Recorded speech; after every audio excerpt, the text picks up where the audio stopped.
The original Zeiss Otus lenses were released way back in 2013.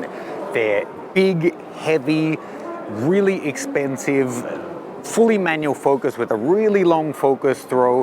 They're a niche kind of lens, but they were also optically just spectacular. It sounds kind of hyperbolic to say now, but I owned 3 of the different Otus lenses, and at the time they were just, I hate this term game-changing, I won't use it, but they were so far ahead of the competition from Nikon, Canon, Sony, all the other brands. It was just jaw-dropping. The optical quality that came off them, the lack of aberrations, the sharpness, even in the most contrasty situations, they were just spectacular. Now, a lot was made of this back in the day when I actually had a chance to sit down with the Zeiss master and talk about this. They really didn't compromise on size, weight, and price in pursuit of the best possible optics, and I really do think that they achieved it. And as a testament to that, despite these costing so much and being so impractical in so many ways, they really did have a huge market. So now, flashing forward 12 or 13 years, we've just gotten an ML series of Zeiss Otus lenses, specifically for mirrorless, that are smaller, lighter, cheaper, and are going to be easier to use on mirrorless cameras. But do they live up to the legend? Let's find out. So folks, as I said in the intro, there really was a no compromise on these lenses. If you haven't seen it, please do yourself a favor and check out the interview with the Zeiss master. I'll link it below in my link tree.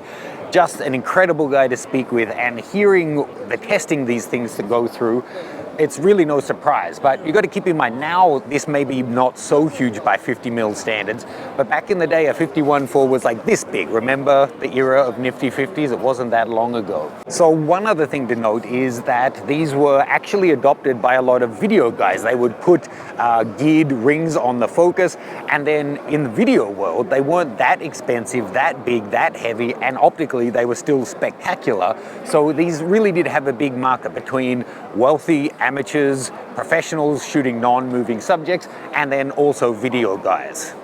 Okay, so history lesson over. It's now 12 years later, and Zeiss have just surprised us. Just a couple of years after they ghosted us faster than a hot lead on a dating app, they really surprise announced us with a new 50mm 1.4 ml and an 85mm ml that are going to be coming out later in the year. And I'm genuinely really curious in these. This is the first thing I'm coming to at CP Plus this year. I made a beeline for the Cosina stand to check these guys out because I have such a fond place in my heart for the Otus lenses, and Otus has become a synonym for optical perfection in the industry. Even 12 years later, when you're talking about what's the best, it still goes back to Otus. I can genuinely say, having tested now hundreds of different lenses and shot with just about every release over the past 15 years, I don't think there's anything that is as good wide open as it is when it's stopped down, other than the 85mm Otus, and the 55, 28, and 100 were all close. They did have a little bit of vignetting, but in terms of the contrast you were getting, the chromatic aberration and flare suppression, they were truly just something else. So they're now smaller, lighter, and they are significantly cheaper. We're going to talk about that a little bit more, but they're also going to be so much more practical to use. Now that they're in a native mount, you can set your camera up so you get the Z mount one, put it on your Z camera, and as you start to manual focus, the camera will jump into where you have your point set to show you critical focus. Hopefully that's going to mean less of the lazily composed shots that we see so often on manual focus cameras, where the subject is always somewhere in the center where it's easiest to judge focus, or on DSLRs, that was the only place where we had focus points to get confirmation at all. So smaller, lighter, cheaper Otuses designed for mirrorless cameras, it seems like an obvious home run, right?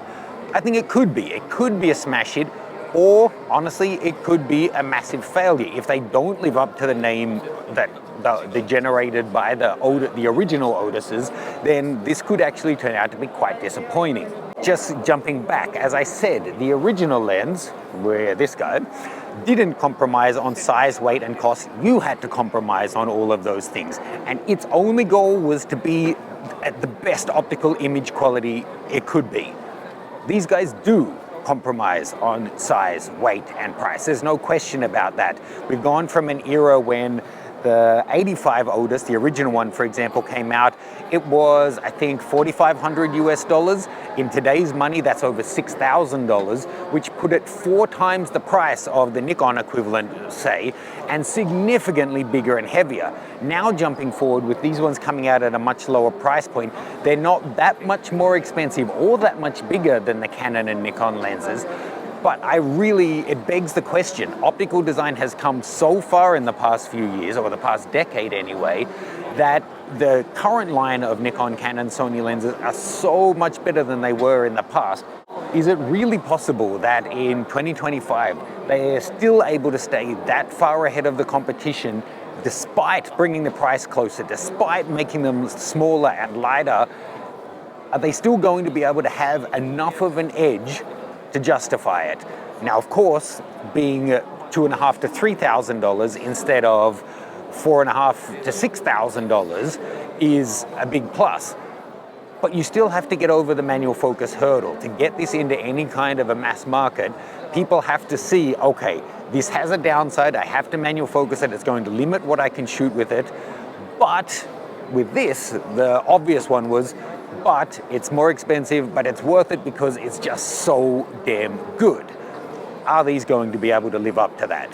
To be honest, if they have, I want them.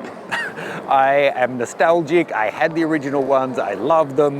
There are some things that I shoot where manual focus would work. And if they are up to that standard, I would say even if they're as good as the previous ones, not necessarily that they're 10 years of tech better than the old ones, but if they're as good, I would really consider it. I have to acknowledge though, on the show floor is hardly the place to test out the world's best optics, so I'll do my best to get them in soon to check out. But I have to say, having seen some people who had early access to units and even Zeiss's own marketing video, I definitely did see chromatic aberrations in the samples shared from the new 50 1.4 that just would not have been there on the 55 on the original Otus. So whilst I'm not going to get my hopes up because it just seems like too much to ask that they're smaller, lighter, cheaper, and optically ahead of the competition still, I do hold my hopes because I would love to see the legacy continued 10 years later, 12 years later, rather than having the legacy of an absolute legend in the industry be kind of besmirched with something subpar. Reminds me of Godfather Part 3. Let me know what you think. Do you think these are a lens that would suit your workflow? What kinds of genres do you think they would be best suited to? And let me know what you'd like to see at CP Plus. It's just my first day here. I'm going to be here for the next couple of days and I'll do my very best to get these guys in and do some proper testing in real world situations to show you how they perform. Reminder to check out my Nikon, Sony and Fuji setup guides. They're all linked below, as well as the new course 1 Week in Sydney. Cheers guys.